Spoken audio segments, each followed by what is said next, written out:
Hello and welcome to the Sherlock Holmes Bedtime Stories podcast. Each episode is a section from a classic Sherlock Holmes story with relaxing music to help you fall asleep.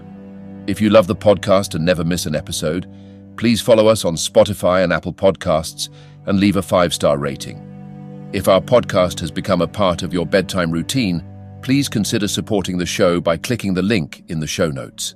Our show is completely free, in part thanks to support from listeners like you. There are options to give one time or on a monthly basis. So sleep easier by clicking the Support This Podcast link in the show notes and become a supporter today. And as always, if you're enjoying the pod, please spread the word. Sharing with friends and family really does help. Thank you for joining us this evening.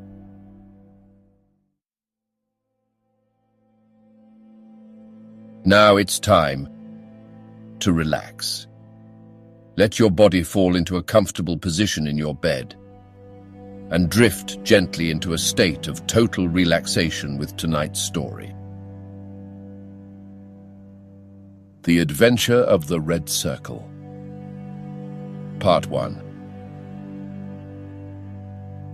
Well, Mrs. Warren, I cannot see that you have any particular cause for uneasiness, nor do I understand why I, whose time is of some value, should interfere in the matter.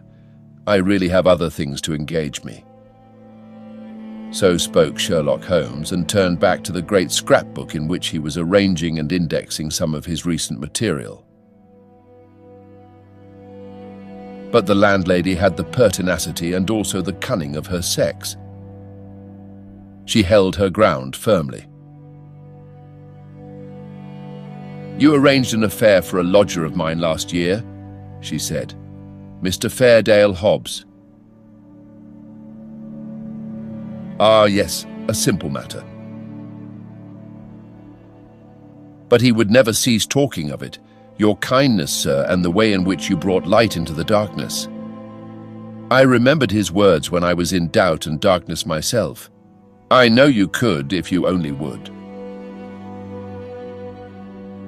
Holmes was accessible upon the side of flattery and also, to do him justice, upon the side of kindliness. The two forces made him lay down his gum brush with a sigh of resignation and push back his chair.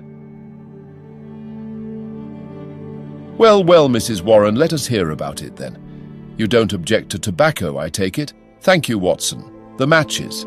You are uneasy, as I understand, because your new lodger remains in his rooms and you cannot see him.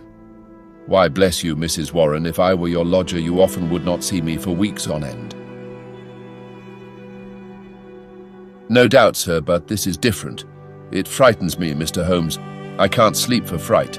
To hear his quick step moving here and moving there from early morning to late at night, and yet never to catch so much as a glimpse of him, it's more than I can stand. My husband is as nervous over it as I am, but he is out at his work all day, while I get no rest from it. What is he hiding for? What has he done? Except for the girl, I am all alone in the house with him, and it's more than my nerves can stand.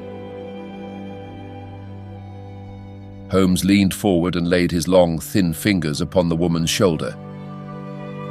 He had an almost hypnotic power of soothing when he wished. The scared look faded from her eyes, and her agitated features smoothed into their usual commonplace. She sat down in the chair which he had indicated.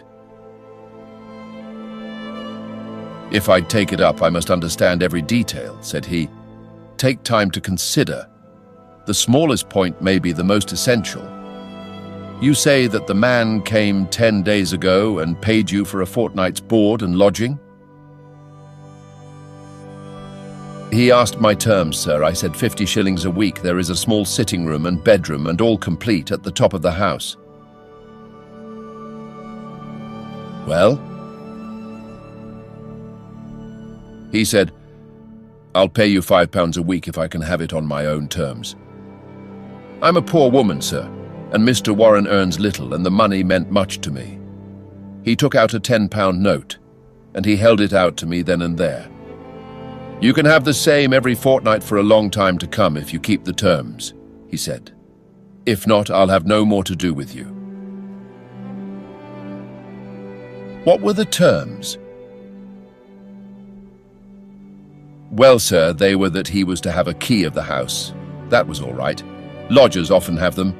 Also, that he was to be left entirely to himself and never, upon any excuse, to be disturbed. Nothing wonderful in that, surely. Not in reason, sir, but this is out of all reason. He has been there for 10 days, and neither Mr. Warren nor I nor the girl has once set eyes upon him. We can hear that quick step of his pacing up and down, night, morning and noon. But except on that first night, he had never once gone out of the house. Oh, he went out the first night, did he? Yes, sir, and returned very late, after we were all in bed. He told me after he had taken the rooms that he would do so and asked me not to bar the door. I heard him come up the stair after midnight. But his meals?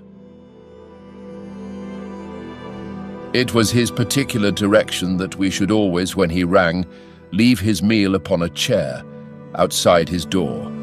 Then he rings again when he has finished, and we take it down from the same chair. If he wants anything else, he prints it on a slip of paper and leaves it. Prints it? Yes, sir, prints it in pencil. Just the word, nothing more. Here's the one I brought to show you. Soap. Here's another. Match. This is one he left the first morning, Daily Gazette.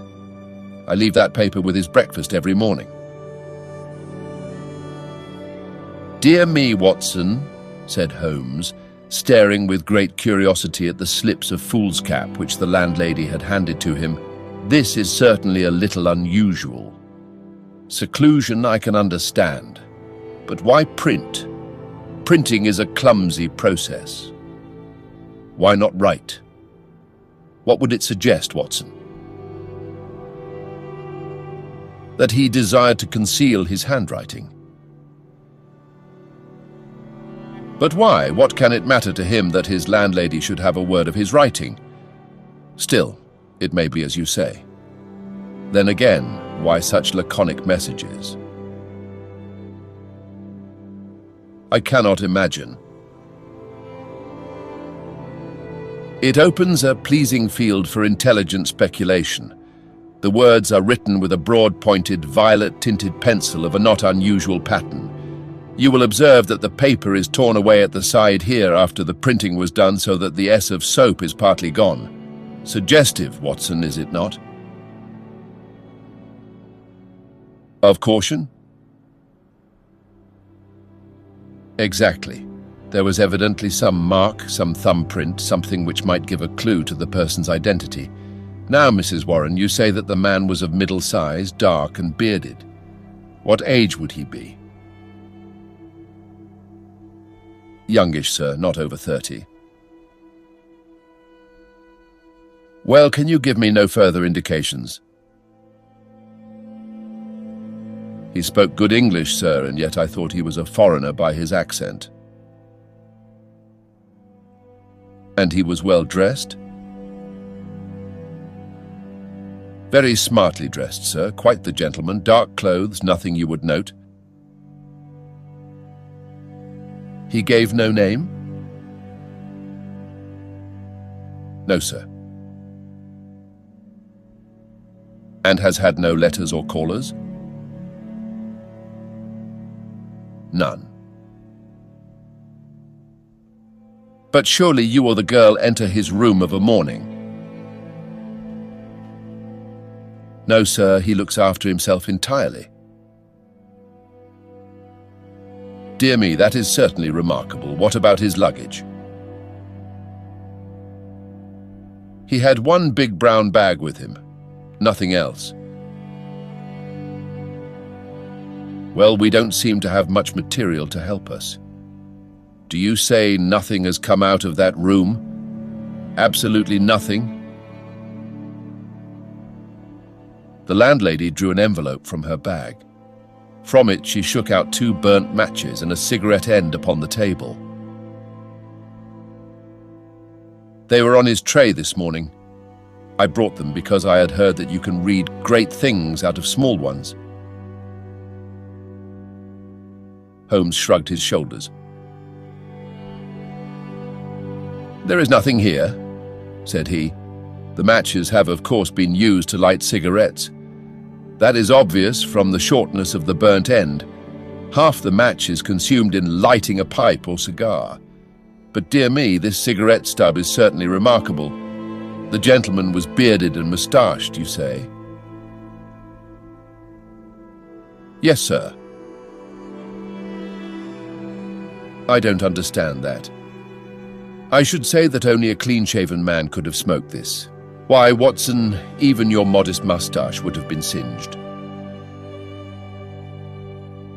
"A holder," I suggested. No, the end is matted. I suppose there could not be two people in your rooms, Mrs. Warren." "No, sir, he eats so little that I often wonder it can keep life in one." "Well, I think we must wait for a little more material. After all, you have nothing to complain of. You have received your rent, and he is not a troublesome lodger, though he is certainly an unusual one. He pays you well, and if he chooses to lie concealed, it is no direct business of yours. We have no excuse for an intrusion upon his privacy until we have some reason to think that there is a guilty reason for it. I've taken up the matter, and I won't lose sight of it. Report to me if anything fresh occurs, and rely upon my assistance if it should be needed." "There are certainly some points of interest in this case, Watson," he remarked when the landlady had left us. "It may of course be trivial, individual eccentricity, or it may be very much deeper than appears on the surface. The first thing that strikes one is the obvious possibility that the person now in the rooms may be entirely different from the one who engaged them." "Why should you think so?" "Well, apart from this cigarette end, was it not suggestive that the only time the lodger went out was immediately after his taking the rooms? He came back, or someone came back when all witnesses were out of the way. We have no proof that the person who came back was the person who went out. Then again, the man who took the rooms spoke English well. This other, however, prints match when it should have been matches. I can imagine that the word was taken out of a dictionary, which would give the noun but not the plural. The laconic style may be to conceal the absence of knowledge of English. Yes, Watson, there are good reasons to suspect that there has been a substitution of lodgers. But for what possible end? Ah, there lies our problem. There is one rather obvious line of investigation. He took down the great book in which, day by day, he filed the agony columns of the various London journals. "Dear me," said he, turning over the pages, "what a chorus of groans, cries, and bleatings! What a ragbag of singular happenings! But surely the most valuable hunting ground that ever was given to a student of the unusual. This person is alone, and cannot be approached by letter without a breach of that absolute secrecy which is desired. How is any news or any message to reach him from without? Obviously by advertisement through a newspaper. There seems no other way, and fortunately we need concern ourselves with the one paper only. Here are the Daily Gazette extracts of the last fortnight. Lady with a black boa at Prince's Skating Club. That we may pass. Surely Jimmy will not break his mother's heart. That appears to be irrelevant. If the lady who fainted on Brixton bus, she does not interest me. Every day my heart longs. Bleat, Watson, unmitigated bleat. Ah, this is a little more possible. Listen to this. Be patient. We'll find some sure means of communications. Meanwhile, this column, G.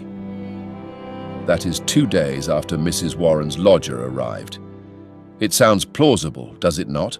The mysterious one could understand English, even if he could not print it. Let us see if we can pick up the trace again. Yes, here we are, 3 days later. And making successful arrangements.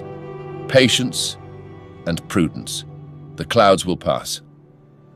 G. Nothing for a week after that. Then comes something much more definite.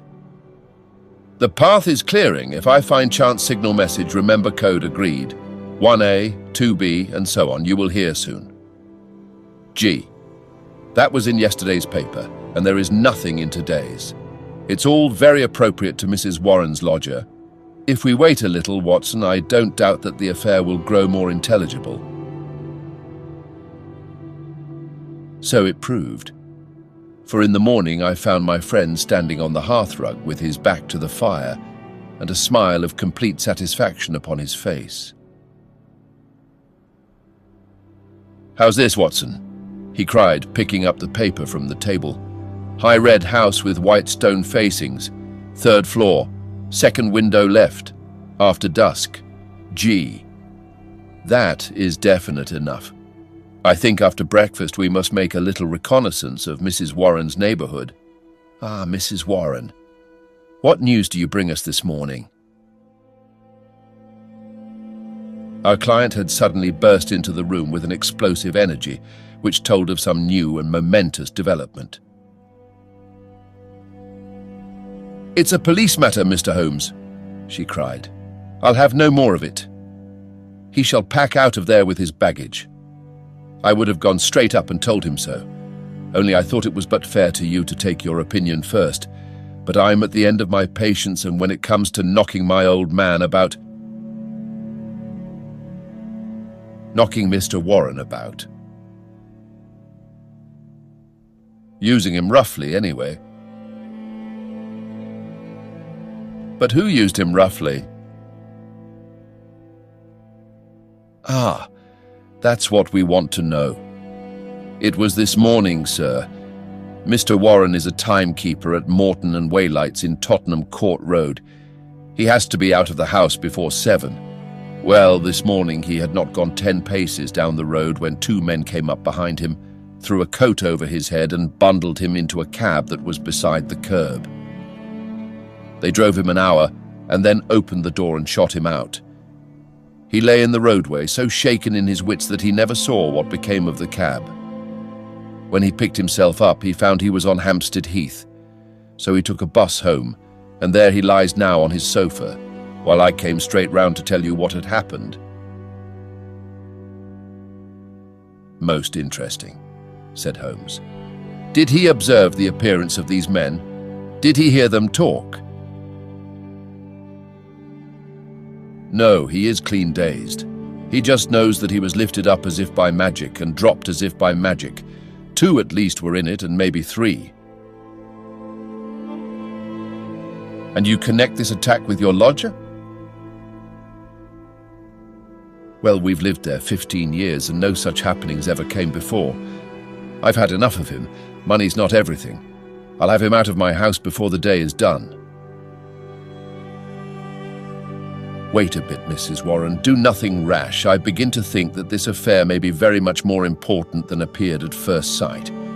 It is clear now that some danger is threatening your lodger.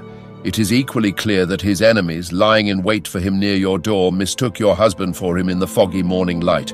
On discovering their mistake, they released him. What they would have done had it not been a mistake, we can only conjecture." "Well, what am I to do, Mr. Holmes?" "I have a great fancy to see this lodger of yours, Mrs. Warren." "I don't see how that is to be managed unless you break in the door. I always hear him unlock it as I go down the stair after I leave the tray." "He has to take the tray in. Surely we could conceal ourselves and see him do it." The landlady thought for a moment.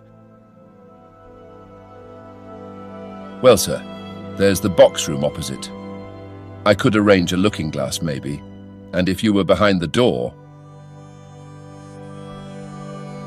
"Excellent," said Holmes. "When does he lunch?" "About 1, sir." "Then Dr. Watson and I will come round in time. For the present, Mrs. Warren, goodbye." At 12:30, we found ourselves upon the steps of Mrs. Warren's house, a high, thin, yellow brick edifice in Great Orme Street, a narrow thoroughfare at the northeast side of the British Museum. Standing as it does near the corner of the street, it commands a view down Howe Street, with its more pretentious houses. Holmes pointed with a chuckle to one of these, a row of residential flats, which projected so that they could not fail to catch the eye. "See, Watson," said he. "High red house with stone facings. There is the signal station, all right. We know the place, and we know the code, so surely our task should be simple. There's a to let card in that window. It is evidently an empty flat to which the Confederate has access. Well, Mrs. Warren, what now?" "I have it all ready for you. If you will both come up and leave your boots below on the landing, I'll put you there now." It was an excellent hiding place which she had arranged. The mirror was so placed that, seated in the dark, we could very plainly see the door opposite. We had hardly settled down in it, and Mrs. Warren left us when a distant tinkle announced that our mysterious neighbour had rung. Presently the landlady appeared with the tray, laid it down upon a chair beside the closed door, and then, treading heavily, departed. Crouching together in the angle of the door, we kept our eyes fixed upon the mirror. Suddenly, as the landlady's footsteps died away, there was the creak of a turning key. The handle revolved, and two thin hands darted out and lifted the tray from the chair. An instant later it was hurriedly replaced, and I caught a glimpse of a dark, beautiful, horrified face glaring at the narrow opening of the box room. Then the door crashed to, the key turned once more, and all was silence. Holmes twitched my sleeve, and together we stole down the stair. "I will call again in the evening," said he to the expectant landlady. "I think, Watson, we can discuss this business better in our own quarters." "My surmise, as you saw, proved to be correct," said he, speaking from the depths of his easy-chair. "There has been a substitution of lodgers. What I did not foresee is that we should find a woman, and no ordinary woman, Watson." "She saw us." "Well, she saw something to alarm her. That is certain. The general sequence of events is pretty clear, is it not? A couple seek refuge in London from a very terrible and instant danger. The measure of that danger is the rigor of their precautions. The man, who has some work which he must do, desires to leave the woman in absolute safety while he does it. It is not an easy problem, but he solved it in an original fashion, and so effectively that her presence was not even known to the landlady who supplies her with food. The printed messages, as is now evident, were to prevent her sex being discovered by her writing. The man cannot come near the woman, or he will guide their enemies to her. Since he cannot communicate with her direct, he has recourse to the agony column of a paper. So far, all is clear. But what is at the root of it? Ah, yes, Watson, severely practical as usual. What is at the root of it all? Mrs. Warren's whimsical problem enlarges somewhat and assumes a more sinister aspect as we proceed. This much we can say, that it is no ordinary love escapade. You saw the woman's face at the sign of danger. We have heard, too, of the attack upon the landlord, which was undoubtedly meant for the lodger. These alarms, and the desperate need for secrecy, argue that the matter is one of life or death. The attack upon Mr. Warren further shows that the enemy, whoever they are themselves not aware of the substitution of the female lodger for the male. It is very curious and complex, Watson. Why should you go further in it? What have you to gain from it? What, indeed? It is art for art's sake, Watson. I suppose when you doctored, you found yourself studying cases without thought of a fee. For my education, Holmes. Education never ends, Watson. It is a series of lessons with the greatest for the last. This is an instructive case. There is neither money nor credit in it, and yet one would wish to tidy it up. When dusk comes, we should find ourselves one stage advanced in our investigation. When we returned to Mrs. Warren's rooms, the gloom of a London winter evening had thickened into one grey curtain, a dead monotone of colour, broken only by the sharp yellow squares of the windows and the blurred halos of the gas lamps. As we peered from the darkened sitting room of the lodging house, one more dim light glimmered high up through the obscurity. "Someone is moving in that room," said Holmes in a whisper, his gaunt and eager face thrust forward to the window pane. "Yes, I can see his shadow. There he is again. He has a candle in his hand. Now he is peering across. He wants to be sure that she is on the lookout. Now he begins to flash. Take the message also, Watson, that we may check each other. A single flash. That is A, surely. Now then. How many did you make it? 20. So did I. That should mean T, a T. That's intelligible enough. Another T. Surely this is the beginning of a second word. Now then, tenter. Dead stop. That can't be all, Watson. A tenter gives no sense. Nor is it any better as three words AT, tente, unless TA are a person's initials. There it goes again. What's that? At. Why, it is the same message over again. Curious, Watson. Very curious. Now he is off once more. A T, why he is repeating it for the third time. A tenter 3 times. How often will he repeat it? No.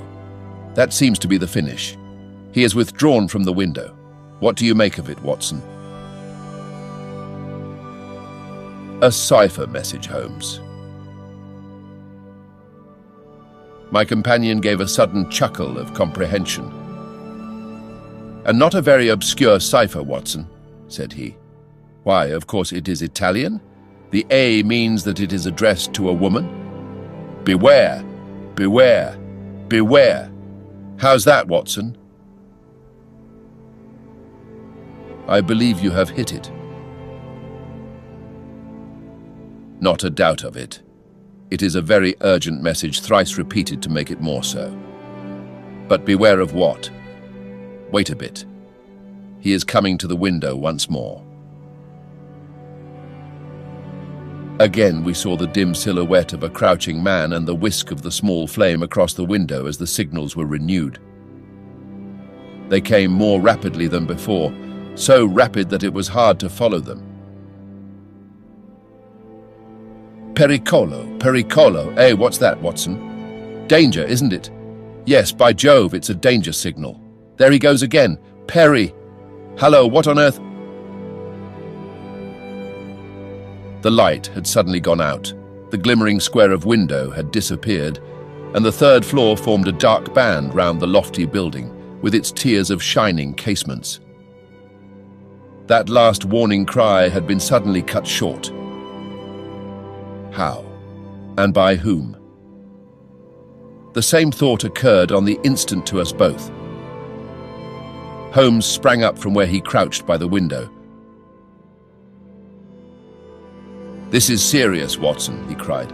There is some devilry going forward. Why should such a message stop in such a way?